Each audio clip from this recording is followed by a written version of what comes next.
Olá, turma do terceiro ano, tudo bem com vocês? Hoje nós temos como tema um clique na revisão. Vamos lá? Então, nós temos como objetivo para a nossa aula de hoje garantir a aprendizagem do que foi estudado anteriormente. Ou seja, nós vamos clicar em tudo que nós aprendemos durante esse mês. Conteúdos bem importantes, pois ajuda na aprendizagem do que tudo que nós já estudamos, certo?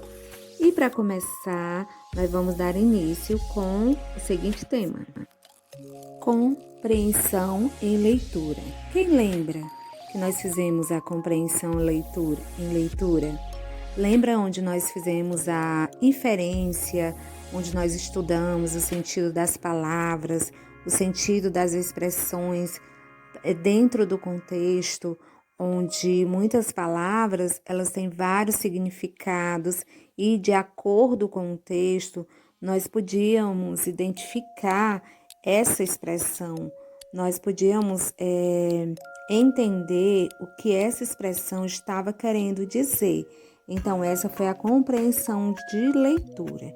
E nós temos também nessa compreensão o estudo dos poemas, onde os mesmos são organizados em versos e agrupados em estrofes, entenderam? E que também, gente, os poemas, eles podem sim ter rimas na maioria deles, mas muitos poemas não têm rimas. Como nós estudamos alguns textos, entre eles O Isto ou Aquilo, de Cecília Meirelles, Menino que Mora num Planeta, Identidade. Lembram de todos esses textos que nós fizemos o estudo deles? Alguns tinham rimas, outros não. E além do estudo nesses textos, nós podemos perceber que muitos são os tipos de estrofes onde eles são organizados e também a quantidade de versos. E também, gente, nós estudamos muito sobre a receita, né? Sobre o gênero receita. Que gostoso! Onde nós aprendemos que as receitas, elas têm uma estrutura fixa. Essa estrutura, elas são os ingredientes, o modo de preparo e as porções. Quantas porções dão? Quanto vai render essa receita? E também a finalidade dela. Para que serve uma receita? A receita, ela serve para instruir, ou seja, é um texto que instrui a fazer algo, onde os verbos é no imperativo, ou seja, que nós devemos seguir uma ordem para poder realizar esse tipo de gênero, um gênero instrucional, beleza?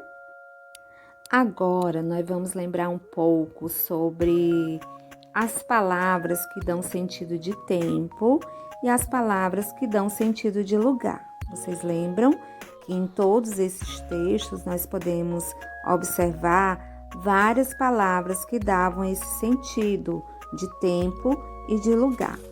Tenho aqui, vou apresentar aqui alguns exemplos para vocês. De tempo, são as palavras hoje, ontem, agora, amanhã, cedo, tarde, breve, jamais, logo, imediatamente. Ou seja, existem várias palavras que dão esse sentido de tempo. E agora, as palavras que dão sentido de lugar. Aqui, ali, acolá, atrás, além, longe, perto, dentro, fora, abaixo, acima, direita, esquerda, enfim, são várias palavras que dão esse sentido de lugar. E lembrando que elas ficam bem nítidas nos textos, nos contextos. Quando elas estão assim soltas, é fácil da gente identificar. Porém, é necessário que se tenha uma boa leitura para fazer essa identificação. E muitas vezes as palavras que dão sentido de lugar são os próprios nomes dos lugares, ou seja, na mesa, no chão, entendeu?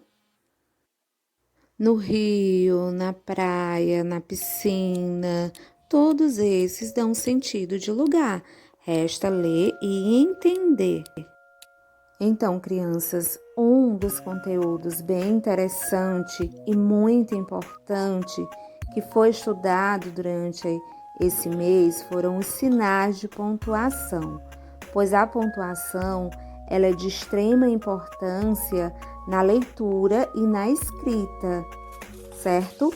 Pois é através da leitura oral que nós fazemos a sonoridade, a intensificação dessas palavras, pois a escrita ela nos faz perceber, através dos sinais de pontuação, como devemos falar, pois é muito importante os sinais de pontuação no texto. Então, vamos recordar, nós temos aqui as reticências, que são usadas para identificar, para interromper a frase, indicando que a ideia continuará. Ou seja, depois das reticências, o texto ainda continua e nós podemos também fazer a nossa inferência. Nós também podemos pensar, nossa, o que será que eu poderia estar acrescentando depois das reticências nesse texto, certo? E nós temos a vírgula, onde ela representa uma pausa na frase, serve também para separar a frase, algumas palavras no mesmo campo semântico, no mesmo sentido, ok?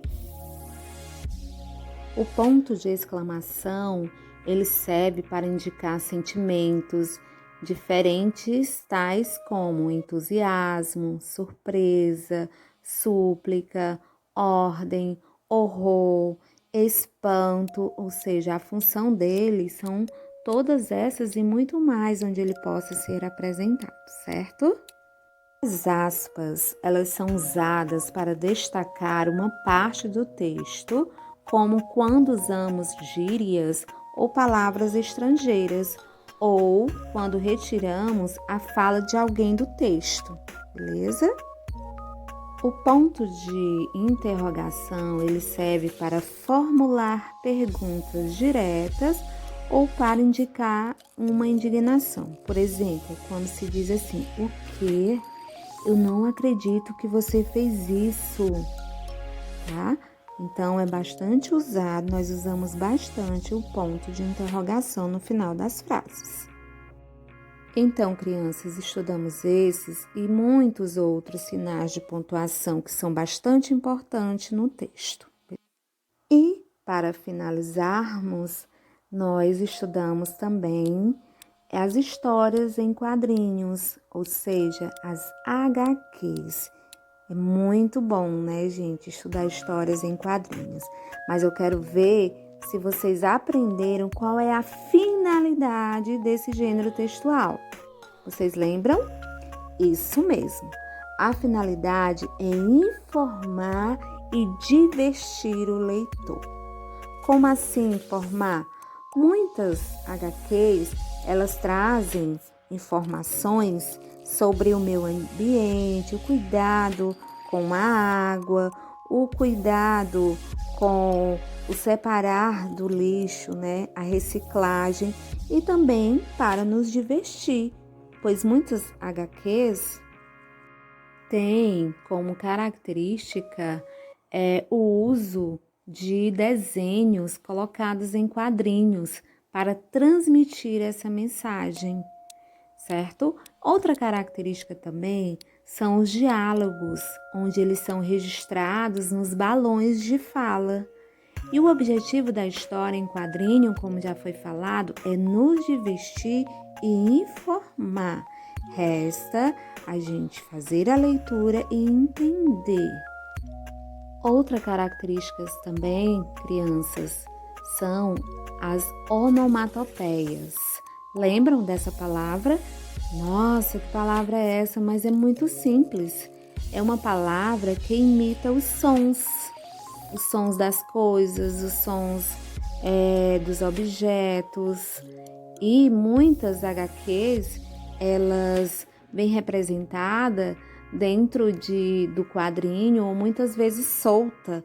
E as letras, elas são bem destacadas, que é para entendermos esse som, essa imitação, o que está querendo transmitir para nós, tá? Através das onomatopeias. E também o que é bem visível nas histórias em quadrinhos são as sensações e emoções das personagens, ou seja, as expressões que elas fazem. Simplesmente tem balões, quadrinhos em que a personagem ela faz simplesmente um gesto e já dá para a gente perceber se é um gesto de felicidade, de alegria, de raiva, de tristeza. Entenderam? São sensações e emoções que são transmitidas também pelos personagens e deixa a leitura super gostosa, ok? Gente, o título também. O título, ele é importante em todas as histórias e também não poderia faltar nas histórias em quadrinhos, pois ele prevê uma ideia, a gente já começa a entender sobre o que vai acontecer, sobre o desenrolar da história. Por isso que o título é importante.